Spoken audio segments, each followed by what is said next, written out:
Imagine, for a second, one man. Physically, he's not very imposing, but his will, it's made of iron.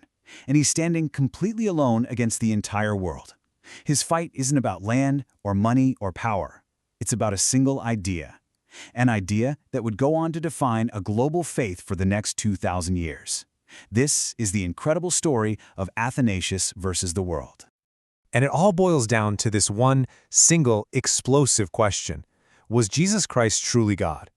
Now, back in the 4th century, this wasn't some quiet debate happening in a university. Oh no, this was a firestorm that was ripping through the entire Roman Empire, pitting bishops against emperors, and threatening to tear the young Christian faith apart at the seams.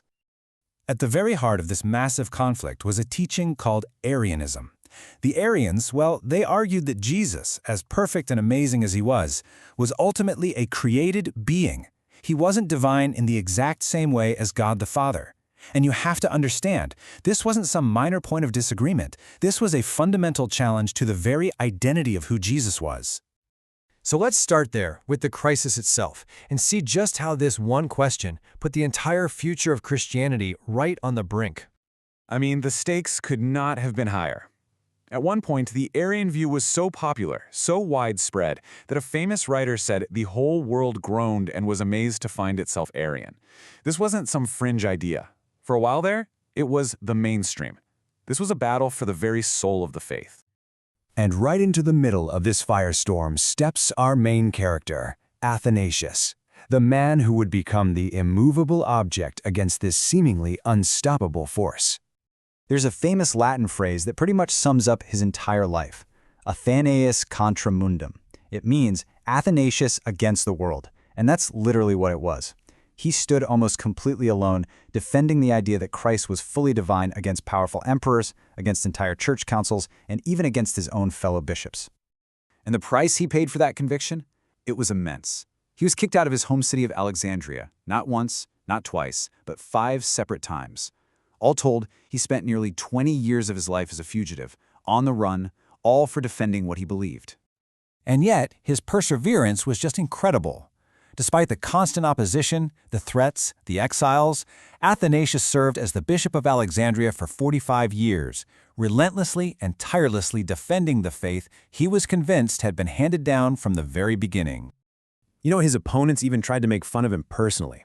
The Emperor Julian once called him a despicable mannequin, probably because he was a small guy. But honestly, that insult just shows the incredible contrast between his physical appearance and the sheer spiritual and intellectual giant he truly was.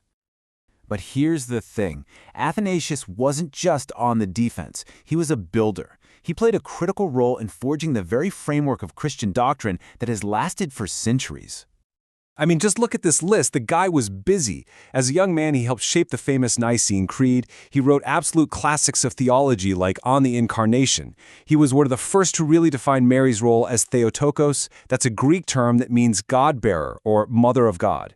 He even helped introduce the whole idea of monasticism to the Western world. And his impact on the Bible itself? It was huge. In the year 367, he sent a letter to his churches, and in it, he laid out the 27 books he considered the New Testament. And get this, that list is the earliest known record that matches the exact 27 books Christians still use today. This quote right here gets to the absolute core of his thinking. God became man so that man might become God. For Athanasius, salvation wasn't just about being forgiven. It was about humanity being invited to actually participate in the divine life. And he believed that this transformation was only possible if Jesus was 100% God to begin with. So as you can imagine, a figure this important doesn't leave a simple legacy. And today, his writings are actually at the center of some really key debates between different Christian traditions, especially between Protestants and Catholics. Okay, so a major point of discussion is about the role of the Bible. Protestants, who hold to the idea of sola scriptura, or Scripture alone, will point to where Athanasius says the Bible is sufficient.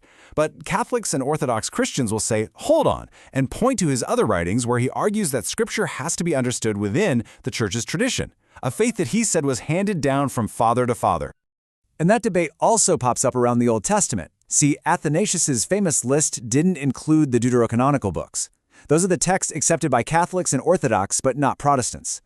But it's a bit more complicated, because in other places, he actually quoted from some of those very books and called them scripture. And to make it even more interesting, his list also left out the book of Esther, which everybody accepts today. So it's not so clear-cut. So, after all these centuries, why are we still talking about this 4th century bishop? What timeless lessons can we pull from his pretty extraordinary life? Well, first, his life is just this incredible model of courage, of standing up for what you believe is true even when it's unpopular. Second, he teaches us that clear beliefs aren't just for stuffy academics, they're the bedrock of a stable faith. And finally, in our modern world of you do you, his commitment to a shared tradition is a powerful reminder that faith is something we often hold together in a community. But maybe his most profound lesson is this one. He believed that faith isn't just an intellectual game. He insisted that to really, truly understand the scriptures, you needed a good life and a pure soul. For Athanasius, your head and your heart had to be on the same page. So that's where we'll leave it. Athanasius stood against the entire world for an idea he believed was the cornerstone of all truth. It really makes you think, doesn't it? What truth, what idea is so important to you that you would be willing to defend it against all odds?